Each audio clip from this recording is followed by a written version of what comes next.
Hey, thank you guys for joining us today. We have got Jerry Bazata with us today. Jerry, thanks for joining me. Hey, welcome, John. Thank you. I'm sorry we couldn't get together sooner, but I have been in PPP land for the past 30 plus days. So it's been a lot of work. And now that we've kind of got it running smooth, I can kind of catch up with everybody. So thanks for reaching out, John. I appreciate it. That sounds great. Let's kind of dive right into it. We've got we're in round 2 for some people. And for some people, they're thinking, well, I'm going to do it this time for round 1. Let's jump into the updates, and then we'll kind of separate things as we go. Yep. So right now, there's a couple of things that have occurred with the second round of funding. Is you are eligible for, if you have never applied for a PPP loan before, you are allowed to, even though we're quoting it, call it the second round of funding, you are allowed to apply as a first-time individual. And you'll follow the rules that were outlined in the first PPP program. It's really important. I've got to share this with people. If you're going to apply for it, you have to tell the financial institution what round you're applying for. And the basic question is, have you ever gotten PPP funds before? And if the answer is no, they're going to send you a specific application. If you got funds in the first round, you will then get a different application of funding. The real difference between the two applications is one addresses the 25% rule. And so that's kind of been confusing because people have been rejected. And when I kind of got to talk to them one-on-one, what it was they applied for the wrong funding. So they went through the whole process applying using the round 2 application when in fact they never really got any funds at all. So they needed to use the round 1 application. So got to be clear as to what you're doing. And if you're soliciting your organization, your financial bank, and they're putting you through a portal, which a lot of the banks are trying to do this electronically, be clear as to what round you're applying for. All right. And I think that's one of the big changes I've seen in rural Minnesota is the first time we were filling out forms and handing them to the banker. This time, they pretty much all have gone online with it. Even some of the banks that don't do much online have, whether it's a third party, I don't know exactly, but there's online applications for that. So yeah, definitely make sure you're clicking the right box when you start the process. And yes, you're correct. A lot of banks, probably the vast majority of them, other than your big major multinational banks, are using a third-party vendor to help us in the process, which makes things a lot smoother because you can go in, you can fill out the application, we can go in and look at what you're doing. So a lot of times I'll get a customer that will email me and say, I'm stuck, what's wrong? I can go in, I can look at the application and say, okay, you missed this box and this box and this box. I need you to go back, fill this information out, and then we can go through the process. It's also downloading the information has been a lot easier too. And one of the other misnomers is you can rely on 2019 numbers and you don't have to resubmit that information as long as you're going back to the bank that you got the first loan from. If you're going to a new bank, they're going to ask you to resubmit it all over again. The other piece of it too is that some of the software does not identify what year you're using to qualify. If you've had an increase in income between 2019 and 2020, for example, a lot of DJs started paying themselves in 2020 where they didn't want to go off of Schedule C. If you're going to qualify on 2020, you have to send them the information. You can't say my payroll's been up and, oh, by the way, you have my 19 information on file. If the bank that's reviewing it feels there's too much of a discrepancy between what you got in the first round and the second round, they do have the right to come back and ask you for the additional information. So be prepared. If you're applying for the same amount as you did in round 1 and you supplied all that information and you're going back to the same bank, the likelihood is they're not going to ask you to resubmit it again. They're going to go look at that older file. So that I needed people to be aware of. So in that second draw, there is one of. Yep, go ahead, John. Yeah, in that second draw, there's a lot of different information that is being asked that wasn't asked in the first round. It's specifically the qualification at 25% drop was one of the aspects, and there's some other things in there. Can you talk a little bit about what kind of, we talked in the first round that we needed to have a few pieces of information. Is there anything really new for the second round that people need to have that they wouldn't have had that first time around? No, they're pretty much that information. The one big change is the 25% rule. And I'm going to put that aside for 1 second because I need to walk through that piece with everybody. But what they did was they simplified the application. So you're really just checking yes or no answers. So you're providing the number of full-time employees, you're providing the basic information, you're attesting to the fact that you need this money to continue to operate. And it's very specific to retain employees. They're being specific in that question because they don't want to view this as working capital for your business. There are other means to obtain working capital through the SBA, through the other loan products that they offer. So a lot of times people are not checking all the boxes for those questions. And again, the big thing is if you didn't get this money, you would have to let employees go or furlough employees. So that's a big piece there that we need to be aware of. And with this employed people, the idea, again, just to reiterate that, is that was to pay yourself so it would not have you on the unemployment during that period of time. That is correct. And again, if you're collecting unemployment and you're a sole proprietorship and you're collecting unemployment, you cannot apply for the PPP loan. They are starting to catch up with some of the double dipping. I have heard and been relayed stories of people getting notices from unemployment in their state saying you owe us back $10,000, you owe us back $15,000 because you had received you had double dipped in funds. So yeah, if you're self-employed and you're collecting unemployment, you've either got to stop that unemployment and terminate it for a period of time or not apply for the PPP loan. So the other piece of it that we tabled for a moment there is that 25% reduction. Right. And it's causing a lot of angst, and I don't know why. There's two ways to figure it out. It is 25% reduction in top line revenues between a particular quarter, second, third, or fourth, between 2019 and 2020. You have to supply the bank with either management statements, what I mean by a profit and loss for each period in that specific quarter, so that the bank can then do the math to show it was a 25% reduction. Mm-hmm. You have to sign and date those statements. What SBA also allowed in an interim change a little while ago is you can do a 25% reduction year over year. And so that is based upon your 2019 tax return under the $150,000 rule.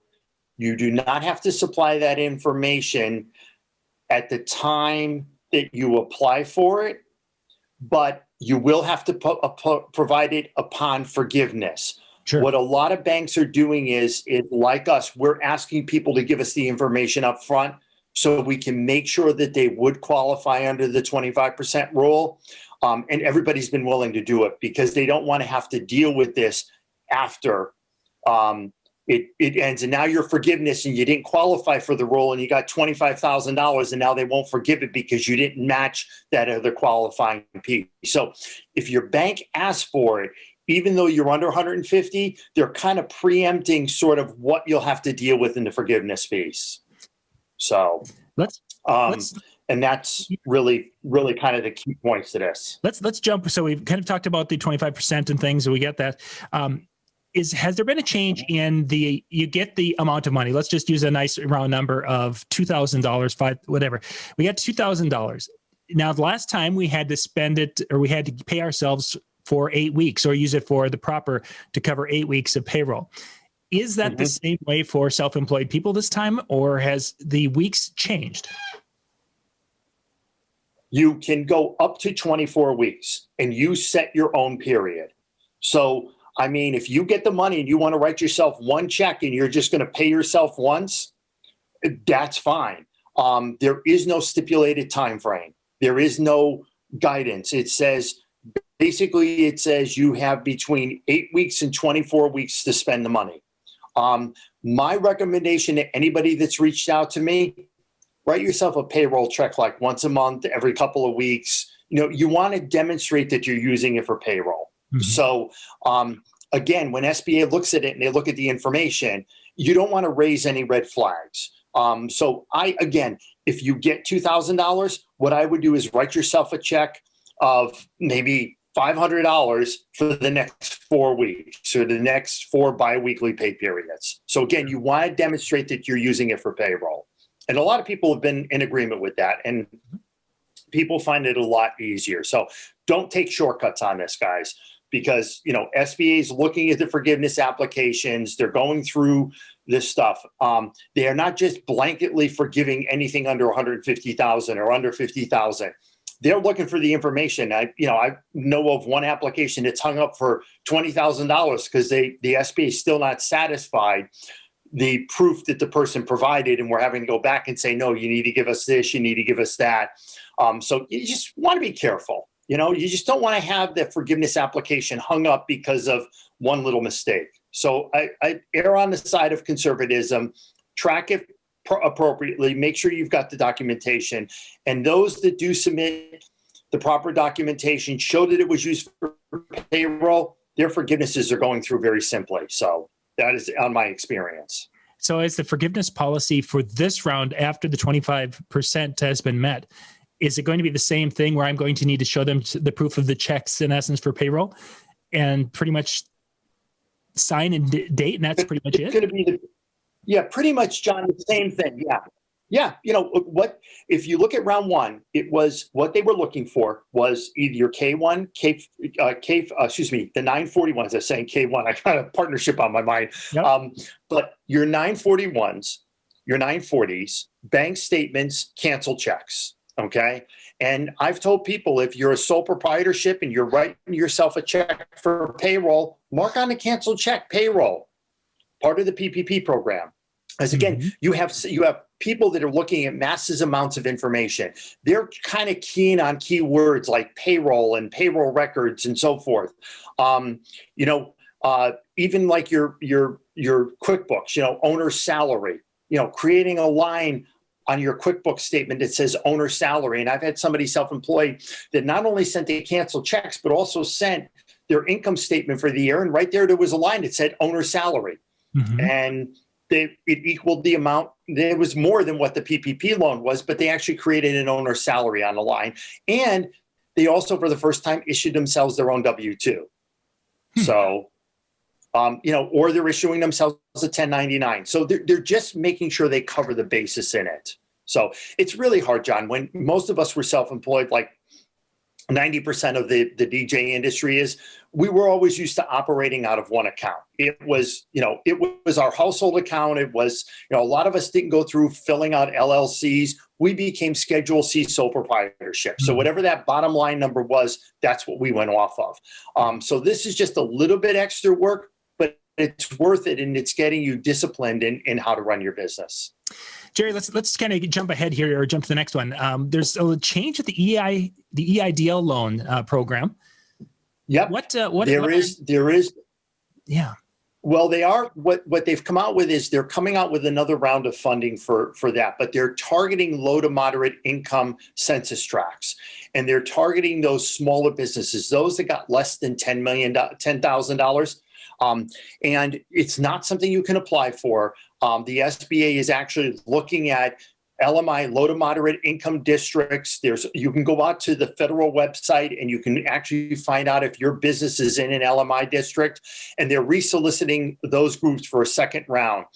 You cannot apply for it. You can't go out to SBA. It's really, quote unquote, a targeted funding source out there. So if you can identify that your business address, the address that you have on file for your business, is in that LMI district, and you received a grant of less than $10,000, you may be getting a solicitation from the SBA seeing if you would like additional funds. Sure. Yeah. So for some people, it could be a nice little an additional help, but it's not going to be for everybody. It's not going to be for everybody, but that's out there. And I've had a couple of questions on that, and people ask, how do I apply for the next round? It's unfortunately selected to key markets. So I don't want to say by invitation only. It's kind of that way. Yeah, exactly. By the invite, but let's before we wrap up here, let's talk a little bit about. You mentioned we're going to talk about shuttered venues, and then I had people asking about is it the SIL number? Am I saying that right? The identification number for the type of businesses that they were prioritizing with the PPP this time. Okay. Yep. That's the NAICS code. Okay. There we go. Sorry. Yep. The NAICS code was. Yep, the NAICS code was developed by the government. And really what it does is it attaches a numeric number to the type of business you're in. And so when you fill out your taxes so they can track for census purposes, banks use it in comparing industry averages, but it gives it a unique identifier to how your business operates. Those codes, a lot of DJs are not falling in that because the 72 code actually falls for restaurants, hospitality, service industry. Unfortunately, a lot of us in the DJ industry do not file under that NAICS code. So that does not allow us to get the extra bump up of 3.5 times average monthly payroll. So, but I know even some caterers that have not coded themselves correctly have fallen out of that piece of it. So, but that's what they use to identify how your business operates and the type of business you operate in. You can simply go out to NAICS or, government classifications, and you can actually look at what all the coding is and what types of businesses fall under each coding. So a lot of times when you're doing your taxes through TurboTax or any of those, they'll ask you to describe your business and then they'll give you an assigned NAICS code based on what you use as keywords in the description. Excellent. Okay. So let's hit the shuttered venues because there have been some questions on that of what that means. Not that most of us as DJs don't have that, but a lot of our friends do. Right. The shuttered venue relief program that was released is for venues that have ticket sales. And here's the key word: fixed seating. So theaters, nonprofit theaters, movie theaters, people with concert stages that have a fixed seating. There was a lot of question as, would this cover the wedding industry and venues in the wedding industry? Would this cover nightclubs?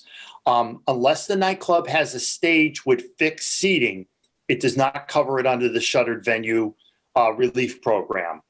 Those are all grants and low interest loans, really to cover what you had to refund in ticket sales. That's what it's for. Unfortunately, a lot of people thought the shuttered venue was going to cover wedding barns and mass places that would have helped those businesses sustain. And no, it does not. Under the fixed seating rule, it isn't the number of seats or how much you can hold.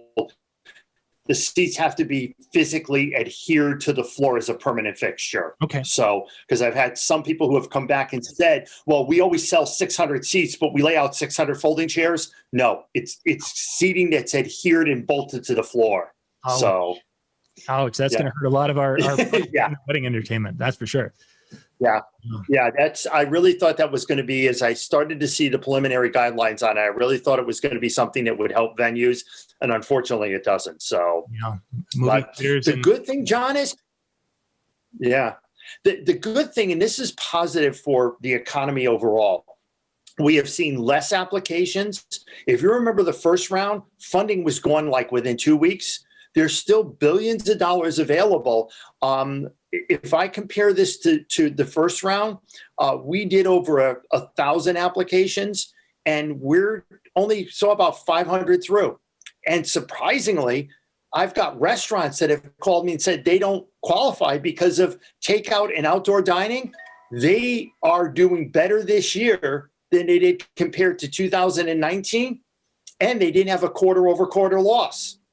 I'm hearing it from a number of other manufacturing businesses and so forth. So I think for those of you who are wondering, is there still money available? There's still plenty of money available. And actually the application pipeline has slowed down significantly, where right now we have all of our applications are at the SBA awaiting approval right now. So one thing I do want to share is there is If you haven't heard from your bank and you submitted 2 weeks ago, get on the phone to them. If you are a second round applier, there has been some hiccup in the system where they're trying to clarify information from round one, like addresses, tax ID numbers, certain things there. SBA is trying to work through those, but definitely reach out to your bank and find out what's holding up the process. It may be that they're trying to clear some information or there's a hiccup at SBA with it. We're aggressively working through it, but don't just sit back and think, excuse me, nothing's going to happen. Mm-hmm. There are some little snags in the system, and keep in communication with your bank on those. Jerry, there's one area I want to hit before we wrap up here. There's been talk at DJ Expo, 2 years ago. We sat there and you had the discussion about the potential for recession, inflation, all these different things way before COVID. The discussion of inflation. And I knew nothing about COVID, so yeah, we didn't. It was just, so there was the recession. We'll throw that one there. What are your thoughts? What are you feeling from some of your business contacts about the eventual health of our economy when it comes to the concept of maybe we're seeing some inflation coming out of this? I'm seeing some healthy comments, positive comments about people's businesses. Supply chain is rebuilding, inventories are rebuilding, but people are still spending money out there. We have to look at what segment of our economy really got devastated, and that's the hospitality travel industry. When it comes to manufacturing, the car industry, home goods, all of that, look at the short supply that you have when you go around. Yeah, that is still going strong. Technology, I'm involved in a couple of deals where I'm seeing capital being put into technology, software, hardware frame, and so forth. So those are going really good. Inflation itself is going to be driven by the fact that people are demanding more. Short supply increases prices. So I think it's a natural growth for inflation. We've seen some uptick in inflation, but not to the dramatic point that you're going to see Fed or central bank changing policy to start raising interest rates. It's been a healthy, natural progression in the inflation rate. I often have many, many conversations where we talk about the Great Gatsby. I think once we are through this, history can repeat itself. I think once people can get out, that pent-up demand to spend money and enjoy themselves is going to be there. I truly think we're going to see a boom in the travel industry come 2022. A good friend of mine, he was the best man at my wedding, owns several travel agencies here in the Northeast. He said, you can't book a cruise for 2022 right now. He said, people are just anticipating that ability to travel. Mm-hmm. Here in Portsmouth, we have Allegiant that flies out of Peace Trayport. Headline in the paper this morning, they're adding flights to Nashville in the Midwest. So we're seeing this come about. Mm-hmm. Where we're going to see a rapid inflation rate is if this demand outweighs the supply. Basic macroeconomics. And as people are willing to pay more money, let's look at it in pools. Pool distributors, I know you can't get an above ground pool right now till June or July. Yes. My wife and I were walking around Jordan's Furniture in Portland, and I overheard one of the salespeople say, if you want this couch in this custom fabric, I cannot guarantee you delivery until June of this year. So I think those are where we're going to see the uptick. Housing is starting to stabilize now. I think the onset of people getting out of the city is starting to slow down right now. Although there's a big demand for apartments still. Surprisingly, we hear all about the eviction rates, but not here in the Northeast are we seeing massive delinquencies. We do at my bank, we do a lot of lending in multifamily. And we're not seeing owners of large apartment buildings coming to us saying to us, we've got a 20, 30% delinquency rate. In fact, they're seeing it below 5% here in the Northeast. So, again, you're going to get these pockets in different areas where it is. But I think, overall across the nation, we're not seeing sort of the gloom and doom that we're hearing in the media. I think there's isolated pockets. And yes, the media is projecting those, but when I look at the metrics from a banker's perspective, from someone that's got to analyze the markets, I'm not seeing what I'm hearing on the news. Mm-hmm. In the statistical numbers and what we're getting back from people that are living this day in and day out are not matching to often what we see on the news. So, we have to take it with a grain of salt. Mm-hmm. Do I see another major recession? I think we're going to continue to see these blips up and down. We're going to see the stock market up and down. Right. I think we're going to, just until we can get back to some sense of normal, whatever that normal is going to be. Mm-hmm. Other than that, I think inflation's under control. I don't think until probably 2023, 2024 do we have a real major concern with inflation. And that's just my opinion based on what I've seen from the prognosticators following, punctuatory Phil here, mm-hmm. Of what we see in the marketplace right now. People feel good. Is up. People feel comfortable investing in companies. I'm not going to say play the stock market, but they feel sound that companies are making the right investment decisions. It was on Bloomberg this morning that, junk bonds are still being heavily sought after, even at a 4% return, which is the lowest it's ever been in history. But people are looking for a place to park money that they feel comfortable, that they can earn a decent return. So. Well, good. Excellent. That's what I'm kind of wanting to touch base, and we haven't talked about that side of things. And I want to get a kind of a little update of what you're seeing, because in the Midwest, I see something different than you will on the East Coast. Yeah. And again, from a lending perspective, we still have people that are applying for loans. We have people starting businesses. We have people expanding businesses. And I think that's healthy out there. We're not seeing this dead stop. One of the things up here in the Northeast, and I don't know if you see it where you are in the Midwest, is but a lot of restaurants who normally were slow in the winter went into hibernation. And you drive down and you see this big sign in the restaurant that says we're hibernating for the winter. Mm-hmm. And in talking to one owner who did it, he said, Jerry, typically I lost money in January, February, and March. Snowy, people weren't going out to dinner, worried about food spoilage. He said, with the PPP loan, it allowed me to go into hibernation, reduce some of my variable costs. He said, not worry about food spoilage and people coming out. He said, and allowing people keep my people on the payroll. So I think it was a really smart move. I think business owners are really stepping back and going, what is the right thing for me to do? How do I do my inventory? How do I place myself? What's the right sellers? What am I doing well? And even in the DJ industry, we got to the point where, and John, you and I both know this, DJs wanted to be everything to everybody. They photo booth, lights. Now they want to get into, carnival games and this and that. And I'm hearing DJs that are really beginning to fine tune. I'll speak to Keith in Connecticut, who said, you know what, I'm doing so well with trivia and the game shows and all of that. They said, I'm stepping away from weddings. Mm-hmm. And I think people are really beginning to define that. And the DJs that solely relied on DJing and wedding income have found other avenues. I mean, look at Keith with the Santa Claus. I mean, that was a brilliant idea. Yeah. I mean, I applaud him to be innovative like that. And him and I talked the other day, and he shared some other things that you're doing. So we're branching out into finding out what makes. The other thing is I'm starting to see the demise of people wanting to have multi-ops. Having 8 or 10 guys underneath them. And I know of three DJs in particular that have said, I'm just going to concentrate it on myself. Mm-hmm. I don't need to be spending all this money having 20 people working for me. Why not just do it myself and pick up a second sideline?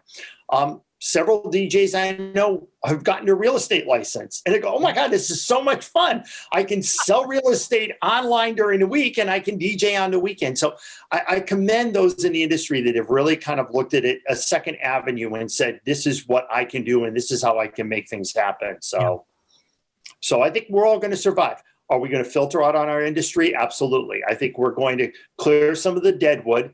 You're seeing it across the board. I think no matter what industry in our country, restaurants, yes, we hear, a third of the restaurants are going to shutter. Well, the third of the restaurants that we're going to shutter, we're probably hanging on by their thumbnails prior to the pandemic. For sure. Over leveraged on rent, over leveraged on debt. And the ones that are going to survive that have a good debt to income ratio or a good, debt margin or leverage ratio, whether it be small business or large business, those are the ones that are really making it. Because if you remember my speech, it was You want to have some debt, but you don't want to be highly leveraged. Exactly. And anything that I'm looking at where they're looking for some type of payment relief, they're highly leveraged. Think of yourself personally. If you have a high mortgage on your house and you have a boat loan and you have 2 car loans, and you have a jet ski and a snowmobile loan, and then you've got credit card debt, and this pandemic hit, it was the worst thing that could happen to you. Exactly. If you had a mortgage and maybe you had 1 car loan and you paid off your credit cards monthly, if you saw a reduction in your salary or you're laid off and you had a small nest egg, you were able to survive this and you're going to come out in the end. So, yeah. Jerry, our time is up here. I want to thank you for your information and your knowledge and such on what's going on out there. If people have any questions, what's the best way for them to reach out if they had something they wanted to ask you on a more personal level with their... They certainly can reach out to me through Facebook, LinkedIn, or Jerry at maindiscjockey.com. More than happy to talk. I know at least every day I'm getting 3 or 4 messages through Facebook or LinkedIn. So more than happy to just give me a phone number and I'll give you a call and we can chat. So sounds great, Jerry. Once again, I appreciate your time and thank you guys for watching. If you have any questions, you can put those down into the comment section down below this video and I'll get those to Jerry and then we can make arrangements one way or the other to hopefully get those questions answered to either privately or that'll be our next video as we're talking about this whole COVID situation. Yeah, exactly, John. All right. Thank you. Wishing everybody health and safe winter. Bye, everybody. Bye.